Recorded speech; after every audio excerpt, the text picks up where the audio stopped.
स्तंभन आहे ते म्हणजे अखाद्य वस्तू. ज्यावेळेस आपली शेळी समजा आता हे कंपाऊंड तुम्हाला दिसतंय हे स्टीलचं आहे.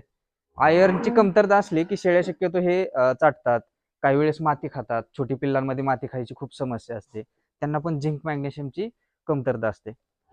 अशा वेळेस मिनरल ब्लॉक जर आपण ठेवला आहे आणि मिनरल ब्लॉक ठेवून पण अखाद्य वस्तू खातात, तर त्यावेळेस अखाद्य वस्तू खाण्याचं कमी करण्यासाठी किंवा बंद करण्यासाठी वायजेस्ट अतिशय प्रभावी आहे.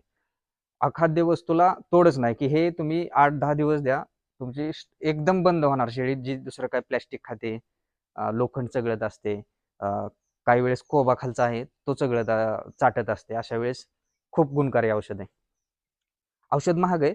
कंपल्सरी वापरलं पाहिजे असं सजेस्ट नाही करणार, पण गरजेला जर वापरलं तर अतिशय चांगले रिझल्ट आहेत आणि त्याचे इम्प्रूव्हमेंट पण आहे. ईदसाठी बोकड जे सांभाळतात लोक त्यांना ह्याचं वापरलं असेल केव्हा ना केव्हा, तर त्या